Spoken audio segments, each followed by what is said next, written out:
Hello, everybody, and welcome in for the Rocky Top Roundtable. It is Georgia week, guys, and of course, the biggest question all week long will be the health of Nico Iamaleava. Brent, it just boils down to, where's he at health-wise? If he's able to go, obviously, it's not like an ankle or a shoulder or something like that. Normally, when you're coming off concussion-type symptoms, it's just either you're good or you're not. Yeah, we'll see. I mean, I think this is going to go all the way up till game time or certainly up to the end of the week, and we'll see where it goes from there. And how much does he practice? Where's Tennessee think he is? And obviously that changes a lot of the dynamics about this matchup, Rob. But when you look at this matchup, it starts in the trenches. It's a different Georgia team. It's a Tennessee team, a little bit beat up on the offensive line. Can Tennessee do some things against Georgia's defensive front, really in the run game, that they haven't been able to do the last 2 or 3 years?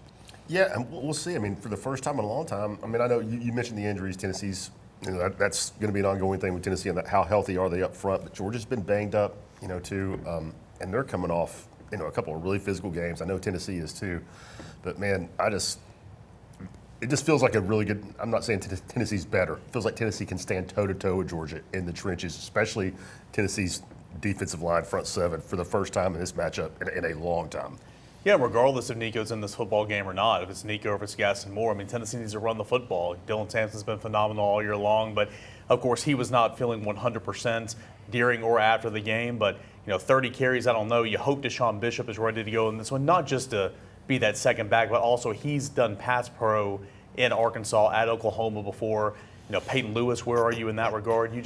The run game, regardless of who's taking snaps at center or under center, needs to be a big part of this football game, as it should be every single game for Tennessee. I will say this. Is it just me, or it certainly feels like Lance Hurd the last couple of weeks has started to get some momentum. He hadn't showed up, and that's good. Which goes back to a guy that hadn't played a whole lot of football coming into the year, and now he's, half a season in or 2/3 of the season in, and I think you're starting to see him make some great strides, which is a great sign for the offensive line. Yeah, this will be his biggest challenge to date because he has no road game experience. In a hostile environment. No offense to Charlotte and NC State, but he didn't play at Oklahoma. When he started the one game he started at LSU, that was against Auburn in Baton Rouge. So now this is his first time in a hostile environment in what is Georgia's first night game of the year. So he's going to have to be really mentally sound, more so than being physically sound. I think physically he's gotten a lot better, but he's going to have to handle himself. When Tennessee was down there 2 years ago, they were a train wreck with that crowd noise. Outside at the tackle position, working itself in. They had 7 false start penalties in that game. Tennessee's going to have to be much better, and Lance Hurd's going to have to be great managing the crowd noise. When you look at Tennessee's ability to throw the football, no matter who the quarterback is, I think the tight ends have to step up in this game. I think they have to be a big part of not protection, but actual, let Kitzelman and Stays and Ethan Davis, be a part of the passing game. Well, they've got to find some rhythm on offense, Eric, period, whatever it is. Kentucky game, it's all tight end heavy, and then they go in this game and they're in 12 personnel, 2 tight ends the whole game, and they targeted the tight ends twice. Yeah. And that was it. So it feels a little sporadic offensively in terms of what they're grasping for with play calling and what they're trying to accomplish. So we'll see what it looks like offensively. It's hard to figure out. Yeah, it really is. Obviously the 12 personnel is something this team feels very comfortable with. I know you've wrote about that, and Tennessee lived in 12 personnel with 2 tight ends in that game against Mississippi State. But yeah, to your point against Kentucky, Miles Kitzelman was a huge part of the passing game, and not so much for the tight ends overall. Ethan Davis had a tight end screen. I thought that was a nice play. Yeah, I thought that was a nice play design. And, it helped Nico from going so far deep with these digs and 20 yards down the field doing some intermediate passing game with those tight ends the last couple of weeks. Continue that, and even if it is Gaston Moore, I think that's something that would help him as well, having a security blanket of a Kitzelman, Stays, or Davis. Rob, much like the security blanket for a running game or the tight ends, another security blanket can be the good defense. Tennessee obviously has had a few plays, the first play against Kentucky and then a few plays last week get popped on the last few weeks, but they're still, they've still, run that, total up to the number of times they've allowed a team to get to 20 points. Was it 9 in a row, 10 in a row, now going back to the end of last year, playing really good. Really well, really sound.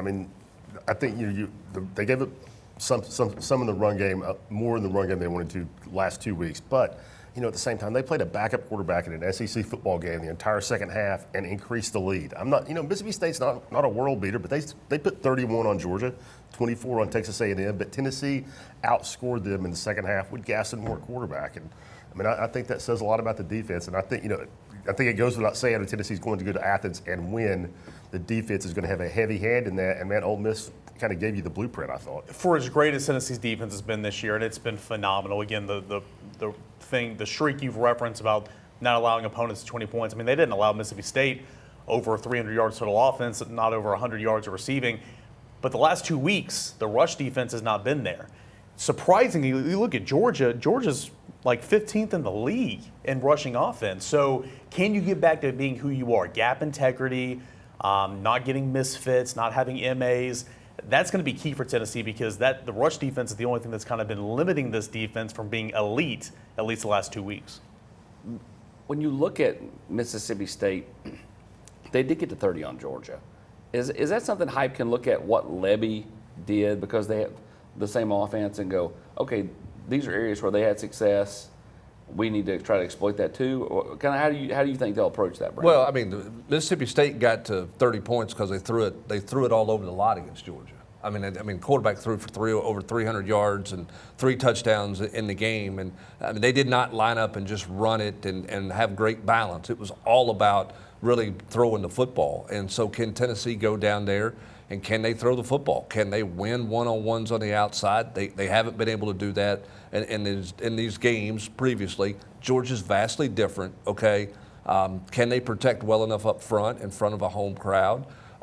Again, I think this is Georgia's Armageddon game, Rob. You're going to get Georgia's best because this is tailor-made for Kirby Smart to have that team chewing some nails on the sideline. So can Tennessee effectively win on the perimeter?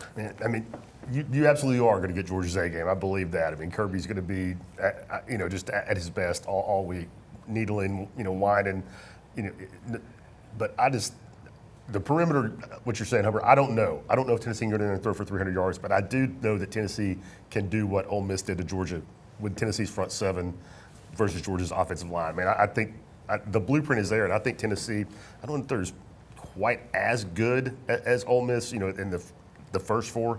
Depth-wise, though, and with a star like James Pierce, I think Tennessee looks a lot like Ole Miss up front. My biggest question is, and I agree, this place is going to be a hornet's nest. They're going to have all day to tailgate and have a few beverages, and it'll be loud. But I think you're going to get Georgia's best as far as focus on being locked in. As far as actual, physical football, what is Georgia's best? You know what I mean? I'm not sure that, based off how they've been playing, I'm not sure that they're just all of a sudden be great pass protectors. Carson Beck's all of a sudden going to go back to a guy that was a Heisman contender going into the year, just based off of. I just think it's hard to totally flip the script. I'm not saying they don't play better, because I do think they'll play better. But it's hard for me to believe that all of a sudden they're just going to flip it and be Georgia. Yeah, I don't think, Eric, that Tennessee, unlike previous games, okay, where Tennessee's given up 24 points in the first half in every one of those meetings since Josh Heupel's been here, Tennessee doesn't have to be extraordinary or elite or just dominating. They don't have to do anything extraordinary in this game. They've got to be themselves. Mm-hmm. Defensively, they've got to get back to being more sound against the run, and they've got to do what they've done all year long. If they do, they're going to be in a football game with a chance to win it based on defense travels and how good Tennessee's defense is. I couldn't agree more. This is a good Georgia football team. Don't hear us wrong here. But this is not the dominant number 2 in the nation in rush defense, the dominant, red zone efficiency, all that type of stuff. Middle of the road defensively in the league, still very solid, but middle of the road. Offensively, can't run the football, having protection issues up front. So play sound defense. Man, when you get to the red zone, you got to punch it in games like this, though. But I couldn't agree more. Be yourself, run the football, protect the football, and make some explosive plays where you had 3 the other night, 3 touchdowns of 30 yards or more, only had 3 in the previous 4 games. And so I don't think it has to be anything extraordinary for Tennessee. I think Tennessee's a good football team. But again, you're on the road. Sometimes you don't play well on the road. How do you deal with all the extracurriculars of the crowd noise and all that? Potentially we'll see a backup quarterback. Those are things I'm going to be paying attention to. You know where I'm going here. Take Nico off. Let's just say he plays. Give me the guy. Whose game is this besides him? I'm not going to give you a guy. I'm going to give you the stat. To me, it's a red zone. Tennessee can't kick field goals. You can't go empty and come up empty in the red zone. 5 red zone trips, no touchdowns against Mississippi State is not going to win it on the road, Rob, because I don't know that you're going to hit a bunch of splash plays for touchdowns. When you get inside the 20, you got to finish. That's, to me, is the biggest stat for Tennessee offensively in this game. Yeah, that's a huge one. I'll go pass rush. James Pierce, if you want, and individual. Just watching what Ole Miss did to them. I mean, Carson Beck didn't have great stats. He was under pressure all day long. Every time I looked up, he's scrambling. And again, I think Tennessee's built very similar to how Ole Miss is built. To me, it's defensive line, pass rush. Yeah, I'm going to double down on that. Give me James Pierce. Big time players, big time games. I think this is it for Pierce. Carson Beck, 12 interceptions this year, 14 turnovers for Georgia in the last 6 games. Force them into bad decisions. Let your defense feast on that, and let your defense once again lead the way. The last time Tennessee won in Athens, Derek Barnett, strip sack, Corey Vereen with a big recovery. That has to happen. So I'm going to go with those guys. I think it's James Pierce. I think this is he doesn't necessarily have the stats that he's wanted to have all year. He's still been super disruptive, but a lot can change in one game if he goes out and does and just totally is a one-man wrecking crew on the defensive side of the ball and makes just momentum changing plays. So I'm going to go James Pierce. I think that's my guy for this game. He has Eric Kane, Rob Lewis, and Brent Hubbs. I'm Austin Price.